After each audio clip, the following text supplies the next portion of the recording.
Décharge d'un condensateur dans une bobine. Étude expérimentale. Considérons un circuit comportant un condensateur chargé de capacité 2000 nanofarads, un résistor de valeur variable, une inductance L de capacité 1000 millihenry. Et là, nous disposons de l'écran de l'oscillographe qui nous permet de visualiser la tension UC au cours du temps. On voit que la tension UC elle est oscillante d'amplitude constante 6 volts. Nous allons modifier la valeur de la résistance pour voir son influence sur les oscillations.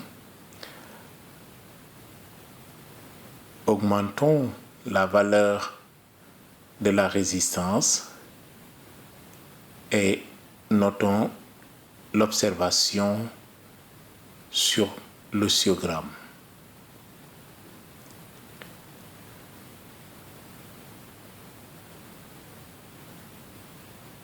Une augmentation de la résistance, la courbe est toujours oscillante, mais l'amplitude des oscillations diminue.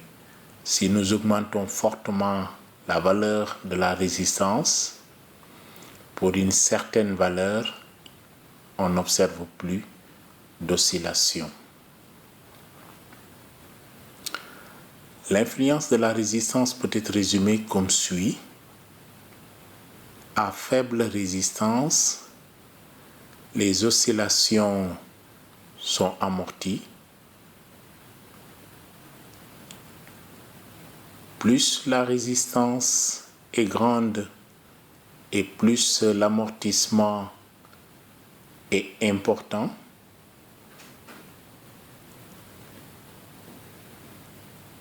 Si la résistance dépasse une certaine valeur, il n'y a plus d'oscillation.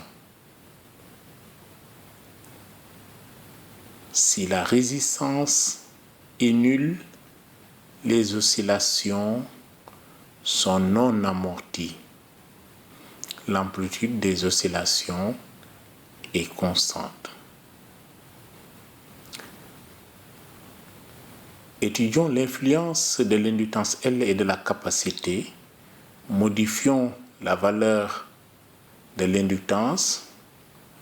Sa diminution entraîne une diminution de la période, mais l'amplitude des oscillations reste constante. Une diminution plus marquée resserre donc les oscillations et son augmentation donc, entraîne une augmentation de la période. On peut modifier la valeur de la capacité. Sa diminution aussi diminue la période et son augmentation augmente la période. L'amplitude des oscillations restant constante. Nous pouvons noter, en ce qui concerne l'influence de l'inductance L et de la capacité, que l'inductance et la capacité influent sur la période des oscillations. Si L augmente, la période augmente. Si L diminue, la période diminue. Si C augmente, la période augmente. Et comme aussi si C diminue, la période diminue.